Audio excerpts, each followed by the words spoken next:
La COP15 s'est ouverte mercredi dernier à Montréal et l'ambition de cette conférence de l'ONU, c'est de sauver la diversité et de sceller donc un accord comparable à celui de Paris sur le climat. On en parle avec vous, Julien Rochette. Vous dirigez le programme Océan de l'IDRI, l'Institut du développement durable et des relations internationales.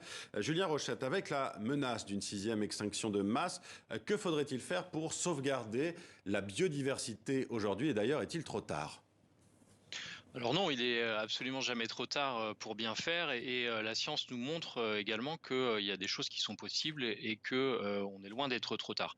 Par contre, évidemment, il faut de plus en plus accélérer nos efforts parce qu'aujourd'hui, la biodiversité marine est menacée à plusieurs titres. D'abord par la pollution, la pollution plastique que vous avez tous en tête. On a à peu près 8 à 10 millions de tonnes de plastique qui sont déversées dans l'océan chaque année, mais la pollution provient aussi des rejets industriels, des rejets agricoles, des eaux urbaines qui sont aussi rejetées à la mer sans aucun traitement parce qu'on manque de stations d'épuration.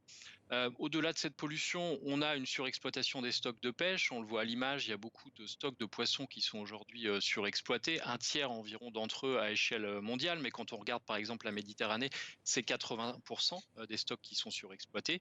Et puis à tout cela s'ajoutent les impacts du changement climatique, acidification et réchauffement des eaux qui font de la biodiversité marine aujourd'hui un aspect extrêmement menacé. Alors sur la table à Montréal, les pays vont devoir négocier plus d'une vingtaine d'objectifs à remplir d'ici à 2030. Il y a des points de friction évidemment. Et puis la préservation de 30% des terres et des mers justement est une des cibles les plus symboliques.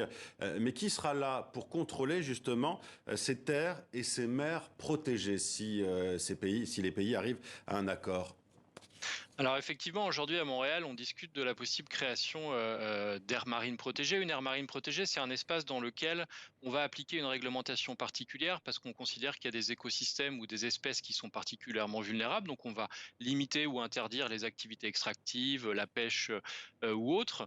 Et aujourd'hui, il y a effectivement en cours de discussion cette cible 3 qui potentiellement pourrait fixer un objectif de 30% d'aires marines protégées. Comme vous le dites, si jamais cet objectif, et espérons qu'il le soit, est adopté, derrière on a des enjeux et des défis très importants en matière de contrôle et de surveillance.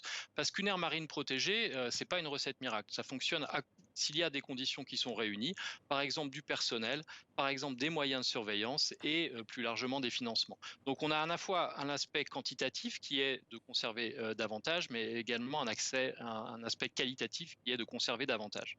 Mais ça, justement, est-ce que dans ce qui va être négocié, ce sera mis sur la table également?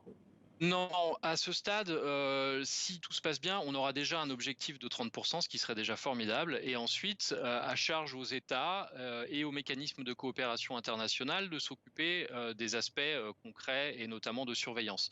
Sachant qu'il existe de plus en plus d'outils assez intéressants. Évidemment, on ne peut pas mettre un gendarme derrière chaque usager de la mer.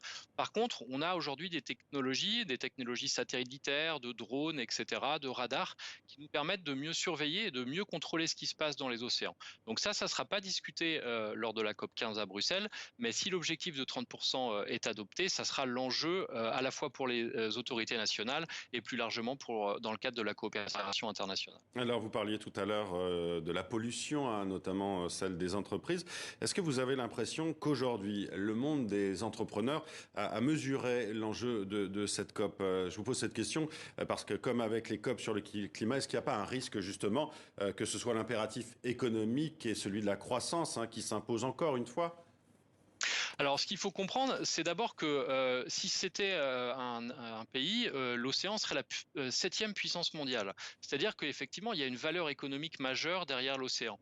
Par contre, ce qui est très important à garder en tête, c'est que cette valeur économique et c'est tous les services que nous rend l'océan ne sont possibles qu'à condition que l'océan reste en bonne santé. Donc, l'ensemble des acteurs et l'ensemble de la communauté internationale, y compris les entreprises, ont un intérêt à une meilleure conservation de l'océan.